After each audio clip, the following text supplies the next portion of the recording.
अस्सलाम वालेकुम पाकिस्तान, मैं हूं Maliya. Welcome to power show with Maliya Hashmi.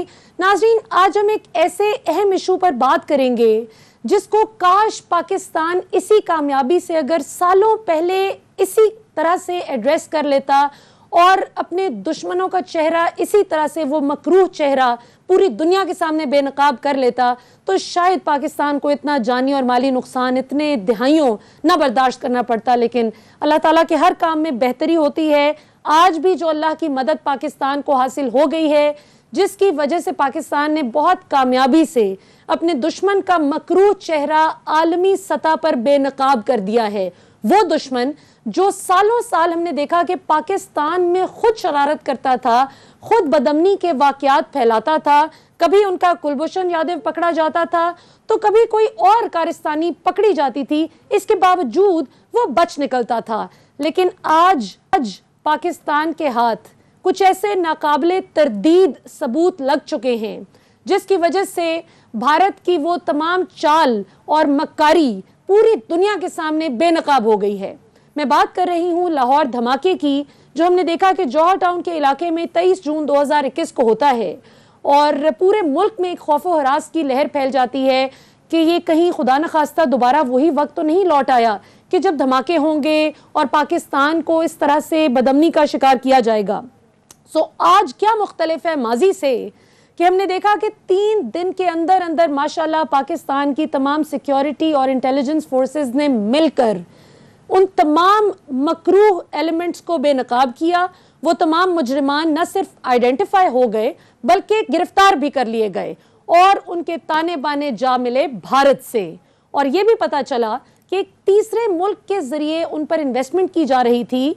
कुछ तो अफगान रेफ्यूजीज भी निकले, वो जो अफगानिस्तान से आए हुए पाकिस्तान में वो महाजरीन जो बहुत अमन, बहुत मोहब्बत और बड़े तरीके से इतने सालों से रह रहे हैं, उन सब को भी इन चंद शर पसंद अनासिर ने बुरी तरह से बदनाम किया। नाज़रीन, थोड़ा सा अगर हम डेट वाइज देख लें कि हुआ क्या। 23 जून 2021 को हम देखते हैं कि लाहौर जौहर टाउन के इलाके में धमाका होता है। 24 जून को अगले ही रोज चोर की दाढ़ी में तिनका के मसदाक भारत शंघाई कॉरपोरेशन ऑर्गेनाइजेशन में जा पहुंचता है और वहां पर जाकर वो कहता है कि जी दुश्मन के टैक्टिक्स सब बदल चुके हैं, हमें दुश्मन की मॉडर्न टेक्निक्स पर नजर रखनी होगी। ये जो वेपनाइज्ड ड्रोन्स का इस्तेमाल किया जा रहा है और सोशल मीडिया का इस्तेमाल करके, आर्टिफिशियल इंटेलिजेंस का इस्तेमाल करके देखें भारत को कैसे कैसे खतरात का सामना है। बेसिकली वो हमारी तरफ इशारा करके उस चीज का इल्जाम हम पर लगा रहा था जो ठीक 2 दिन बाद वो खुद करने वाला था और उसने कर दी। 27 जून 2021 को हम देखते हैं कि भारत की जानिब से पाकिस्तान पर एक झूठा इल्जाम आयद किया जाता है कि जी 2 ड्रोन अटैक्स किए गए हैं पाकिस्तान की जानिब से जम्मू की एयरबेस पर, और एक तो किसी बिल्डिंग की छत तबाह हो गई एक ड्रोन अटैक से और दूसरा ओपन एयर में था और उसे बहुत तबाही हो गई। जब भारत के अपने मीडिया ने नाजरीन उनको सवाल किया, भारत के डिफेंस मिनिस्टर को, उनके एयरफोर्स से जो भी लोग उनके एयरफोर्स के अमले के जो अकाउंट्स इस चीज़ को ट्वीट कर रहे थे, तो वो इस चीज़ का कोई सबूत नहीं दे सके कि कौन सा ड्रोन अटैक हुआ, कौन सी छत तबाह हुई, कौन सी एयरबेस पर हमला हुआ, कुछ भी नहीं, नथिंग एट ऑल। बगैर सबूत के यही फॉल्स फ्लैग ऑपरेशंस वाली जो उनकी पुरानी हरकत चलती आई है, रिवायत है उनकी, उन्होंने उसी को दोहराया और उसके बाद जो असल मकसद था उसको अचीव करने के लिए वो 29 जून को ठीक 1 दिन के फासले के बाद वो जा पहुंचे यूनाइटेड नेशंस जनरल असेंबली में, जहां पर भारतीय हुकूमत ने अपना ये केस पेश किया कि देखें जी पाकिस्तान की जानिब से तो हम पर ये ड्रोन अटैक किया गया है और हमारे कमर्शियल और स्ट्रेटेजिक एसेट्स शदीद खतरे का शिकार हैं। उसके बाद असल काम जो यूनाइटेड नेशंस जनरल असेंबली में तो पाकिस्तान पर झूठा इल्जाम आयद करके अपनी साजिश चलनी थी ना, उसके बाद जो असल मकसद था कि अपनी भारतीय ब्यूरोक्रेसी को कन्विंस करने के लिए कि देखें हमें इन एंटी ड्रोन इस सिस्टम की कितनी ज़रूरत है, ड्रोन मुखालिफ सिस्टम के लिए भारी भरकम जो रकम उनको चाहिए थी वो उसके हुसूल के लिए उन्होंने अपने नेशनल सिक्योरिटी गार्ड को 30 जून 2021 को ऑर्डर किया कि हमें फौरी तौर पर हर सूरत जम्मू में ये सिस्टम इंस्टॉल करना है जो ड्रोन मुखालिफ हो, जिसमें हम सॉफ्ट जैमर्स भी यूज़ करेंगे और रेडियो फ्रीक्वेंसी डिटेक्टर का भी इस्तेमाल किया जाएगा। ये सारी कारिस्तानी मोदी साहब क्यों कर रहे हैं,